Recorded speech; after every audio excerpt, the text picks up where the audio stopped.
I don't know just how thoroughly I'm going to need to dance around the subject matter of this game, but I'll do my best. Cosmic, eldritch, Lovecraftian horror, whatever you want to call it, it's an engrossing subgenre that taps into some very particular fears, but often touches on loss of control, body horror, conspiracy, and an overwhelming sense of dread as you're faced with your undeniable insignificance in the face of an unbearable entity. Now, Hippopotamus Lovecraft loathed any public discussion of adult intimacy. He was uncomfortable and prudish about the subject, which could easily be attributed to his puritanical upbringing, but it's worth noting that, apparently, he was more than adequate when it came to such relations with his wife. He never instigated anything, but according to her, he knew how to please her. Sure. Whatever language we would use to describe him today, aside from, it's clear that his relationship with sex was complicated, which is part of why I find it so interesting when people blend with Lovecraftian horror in particular, as it can reflect those complex, conflicted feelings that a lot of people have towards pleasure and eroticism. It's also just really funny to make a dirty joke out of the name Lovecraft. I mean, it's right there. Point is, I covered a pair of games like this before called Lust for Darkness and Lust from Beyond, which was bizarrely the first video on my channel to hitch a ride on the algorithm. Lord knows why, but those games were, And make you a machine for eternal lacking. The Allure of Wanton Cove is a visual novel that is heavily on the novel side of that equation. There are illustrations to show the environment you're in and the character you're speaking to, but most of the game is just straight up reading and figuring out who to talk to, which offers a few benefits compared to something like Lust from Beyond, as your imagination does a lot of heavy lifting when it has mostly just words to go by. Before we get into it, I will touch on some of the content warnings that are coming up. While most of the adult encounters are consensual, there are absolutely ones that are not, and there's certainly something to be said for being influenced by cosmic energy. There's also one particular encounter that can happen to the male player character quite abruptly, where he is assaulted by a woman. Another male character also removed himself from the mortal coil, seemingly as a direct result of being assaulted by a different woman. Neither of these are treated as something to scoff at. There are also points where outdated language and homophobic slurs are used as the game takes place in, I want to say, 1958? All that being said, let's get into it, shall we? I'm trying to reach 100k subscribers by the end of the year, so if you enjoy this content and want to stay up to date, you know what to do.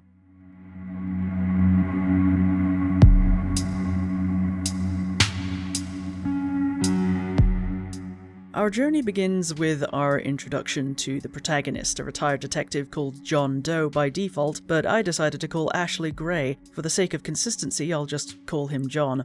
He is 48 years old and served during the Great War to its conclusion in 1918, spending the next 25 years as a police officer. His last 2 years on the force, he was trying to solve a hideous murder case, but when he was told to shelve it and move on, he quit, and the following 2 years saw him descend into an alcoholic spiral. It's here where you allot his abilities, which will impact how the game pans out, because if you have high perception, you'll notice subtle details. If you have low skill in firearms, brawling or both, you're going to be terrible at defending yourself, that kind of thing.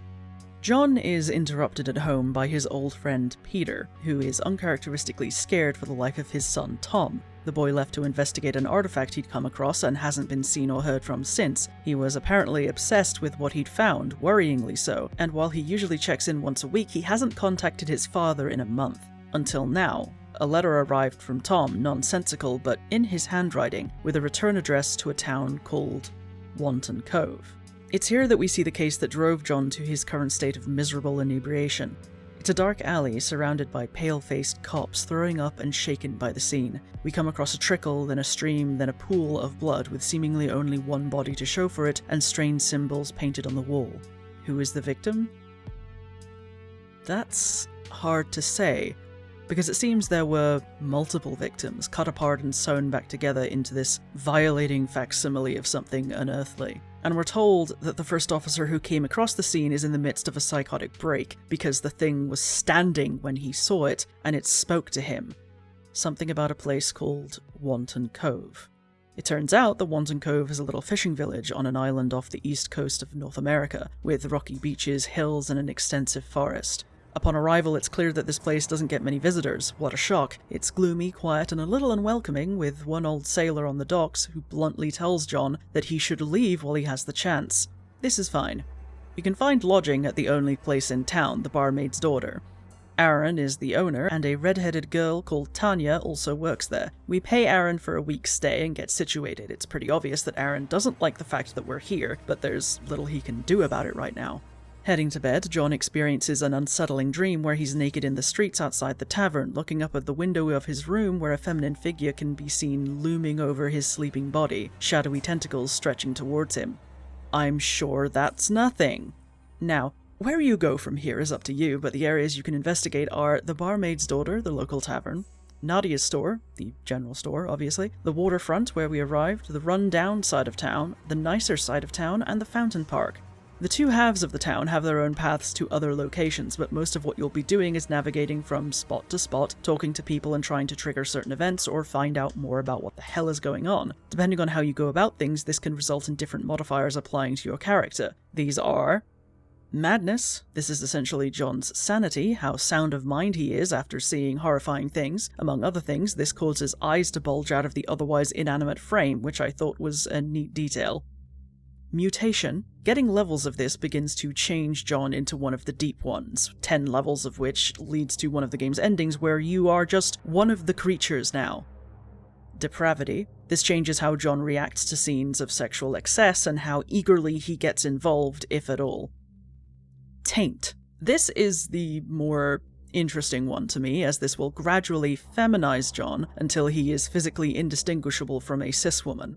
This is actually something you can notice happening to other men in town, occasionally passing feminine men, androgynous people, or women in men's clothing on the street, all of which are in various stages of discomfort or ease with their changing bodies. The men around John start to look at him in ways he is wholly unused to, and the women will look at him with sympathy when this happens. Taint also affects John's sex drive, and maxing it out leads to him losing all inhibitions and having sex with random men, multiple men, and eventually the old god behind all of this if it's maxed out. And I would still refer to John as a man by he, him in this scenario, because he was never trans. Mentally, he is still a man, getting gradually worn down and psychologically shattered by the lust of an eldritch god who wants to use him for her rebirth. Outside elements of fetishism, I think there is something to be said for the horror of a man experiencing what it is like to be looked at as a woman, as something to be used and discarded for someone else's pleasure. Obviously, this does not apply to men who have survived assault. I shouldn't need to say that, but someone will bring it up if I don't. Like skills, all of this contributes to what kind of ending you get, and the first time I played through, John ended up with a functionally sexless body and fled with his life, becoming a serial killer because he saw eldritch abominations everywhere, but of course it's heavily implied that he's just seeing things. I'm not going to give away everything because there's a lot to get into in this game, especially with the way it can branch out into multiple different endings. Nor am I going to pretend that the game handles its themes perfectly, far from it, but I will say that I was more engaged in this than I was with Lust from Beyond, so points for that, I guess. But we should probably take a look at the old god behind all these shenanigans, shouldn't we? John's earliest encounter with her can come from visiting the gardens and investigating the old fountain. This is Zalchas, and yes, I'm censoring exactly what you think I'm censoring. Obvious criticisms aside, I will say that the mermaid body paired with both the Schmeat and, Daddy bags just kind of looks wrong in a way that does not feel intentional. The aforementioned Daddy bags should be internal with some kind of opening that the Schmeat retracts into. In fact, deep ones equipped with fishing poles are described as having that kind of extendable setup, so I don't understand why this was the thing you settled on. Of course, we should touch on how the game handles bodies that fall outside the perceived norm. It could be worse, but it could be better. A major character who is part of Zalchas' prophesized birth was born with a full set of both reproductive organs, and due to effects of the old god's influence that seems to have hit her during puberty, she has an insatiable sex drive that has led to her attacking multiple people. She's kept inside by her father to keep herself and others safe, which left her starved of human contact and did not help matters. On one hand, fucking oof, my guys, that is not a great collection of writing decisions made there, and on the other hand, the girl shows signs of lucidity and control where she apologizes and tries not to follow her urges, so there is something inside her that does not want to be this way. And as far as I could tell, while her actions are not condoned, her body itself is not a point of disgust. I don't think it necessarily balances out the less savory parts of this, but I also feel like what you take away from this is going to swing wildly in every direction, especially if you have any genderfuckery going on yourself, because no one is a monolith. Some folk hate the Omegaverse in any context because they consider it transphobic, and some folk who belong to the exact same groups as the first folk love the Omegaverse for how it fucks around with gender and sexuality. Bottom line is, I think queer people in general being involved in projects like this will almost always produce something with more meat to it because they will inherently get it. Maybe not perfectly, maybe not to everyone's liking, but exploration like this is often messy and riddled with mistakes, so I don't know, man. Take what worked and improve on what didn't. There were plenty of scenes in this and a few endings that I really did not care for, but I feel like if I keep talking about this game, YouTube is going to slap me across the face, so if any of what I've said makes you want to subject yourself to this game, please for the love of God keep the content warnings in mind. Thank you for watching, and if you enjoyed this video, don't forget to like, subscribe, and drop a comment down below for the algorithm gods.